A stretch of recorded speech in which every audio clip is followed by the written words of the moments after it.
Welcome to the Edo Lady Traveler's Guide. I'm your Edo Storyteller, ready to take you back 200 years in time. Before we dive in today, I want you to do a quick imagination exercise with me. The year is 2026. If you want to take a trip to Tokyo, Japan, what do? You pull out your phone, book a flight, reserve a hotel, take a light carry-on, and hop on the train to the airport. Fast forward a few hours, and you are standing in line at a ramen joint in Shinjuku, tapping your order into touch-screen vending machine. We take all of this completely for granted, right? But what if you accidentally slipped through a time tunnel and landed in Japan 200 years ago, right in the middle of the Edo period? What does your trip look like now? First off, your trust Google Maps gone. It's been replaced by a yellowing hand-drawn paper map. There's no GPS voice telling you where to turn. You have to navigate by looking at the mountains and rivers. Next, those comfortable sneakers you are wearing have turned into a pair of straw sandals that will probably give you terrible blisters and fall apart in about 2 or 3 days. So you'd better have a stash of backup sandals in your bag. But here's the most terrifying part. If you are a woman and you don't hold a special issued travel permit, you can't even walk out of your own city gates. And if you try to force your way through, the consequence isn't just a slap on the wrist or a fine. You could be thrown in jail or even executed. Yet, even under these incredible harsh, life-threatening conditions, the women of Japan at that time showed an absolute burning passion for travel. And that is the story we are going to explore on this show. Hello everyone, I'm your guide on this journey, and I'm what I like to call a Edo storyteller. You might be wondering why I call myself a Edo storyteller, and why am I so obsessed with the Edo period? It all started with a fateful encounter in a second-hand bookstore. One day, I stumbled upon a book called Woman Passing Through the Barriers, The Adventures of Edo Woman, written by Atsuko Kanamori, an incredible renowned historian who specialized in Edo-era women. This book completely blew my mind. It shattered every stereotype I had about the Edo period.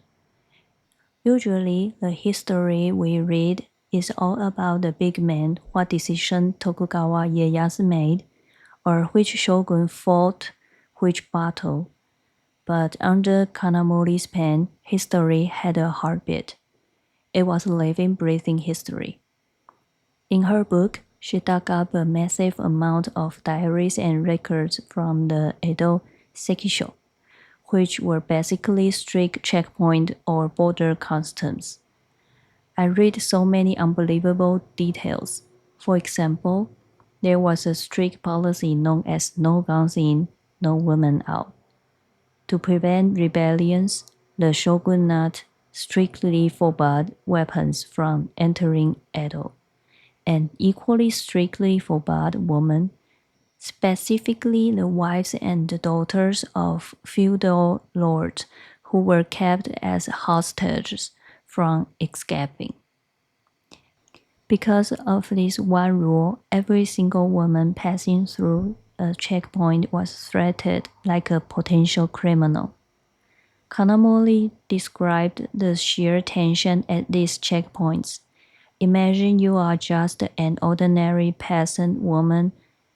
If your physical features didn't perfectly match what was written on your travel permit, let's say the permit noted a mole on your face, but that mole had faded, the guards will immediately pull you aside.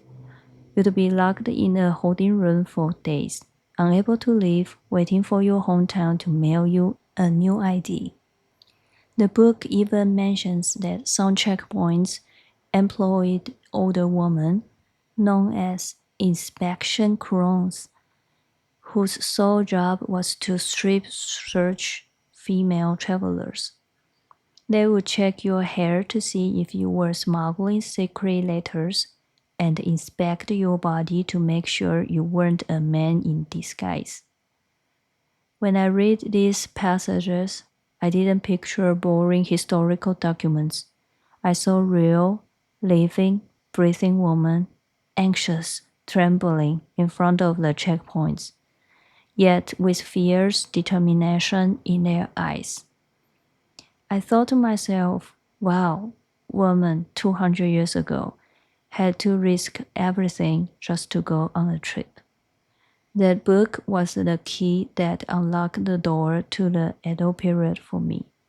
I realized that hidden within those yellowed, dusty archives are so many spectacular stories that modern people know nothing about. And that's exactly why I decided to become an Edo storyteller. I want to take the owl that Atsuko Kanamori gave me, combine it with the treasures I've dug up in Edo historical records, and translate it all into plain, everyday English for you to hear. So, where exactly is the Edo Lady Traveler's Guide going to take you? I've designed our upcoming journey as an audio guidebook. First, we'll look at the scenery on the road. We'll talk about how Tokugawa Ieyasu, who was basically the ultimate micromanaging demanding boss, forced all the feudal lords across Japan to making grueling mandatory business trip to Edo every year. But ironically, this massive commute ended up blessing Edo-era tourists by creating highways packed with bustling post towns and roadside attractions. Next, we'll dive deeper into women's troubles, picking up where we just left off.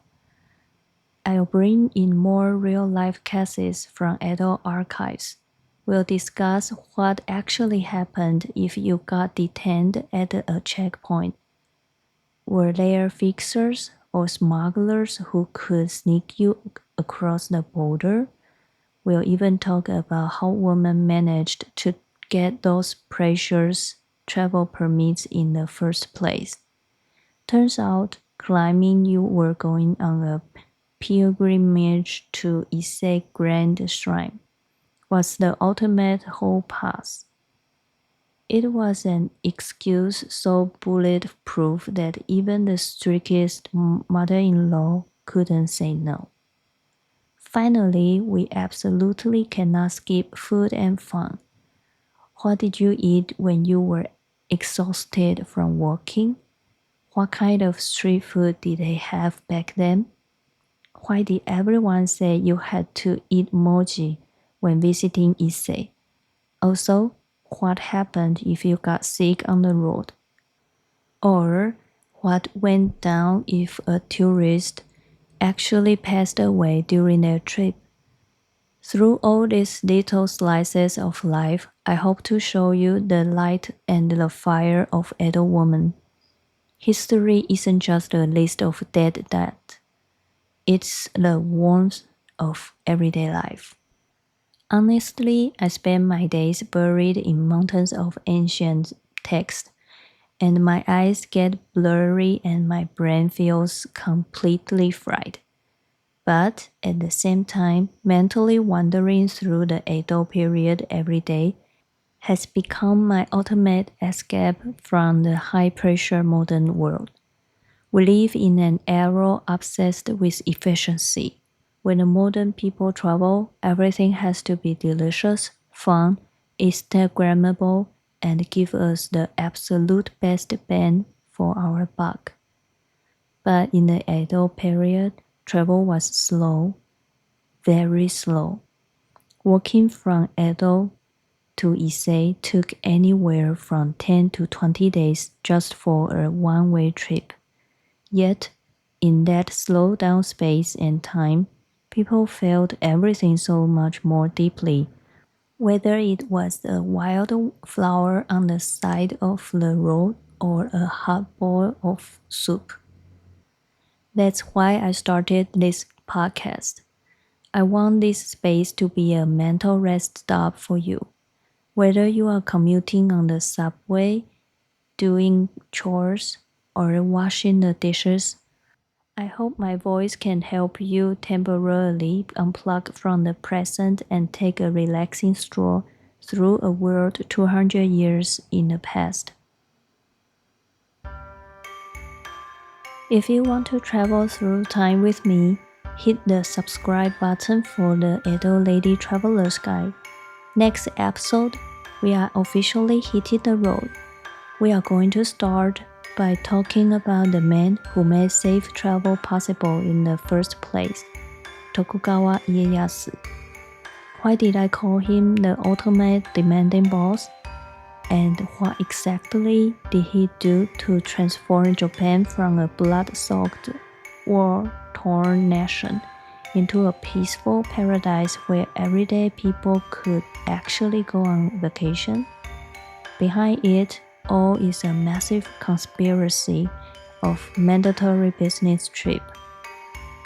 And of course, I'll keep sharing the fascinating records I've unearthed from my towering piles of Edo archives.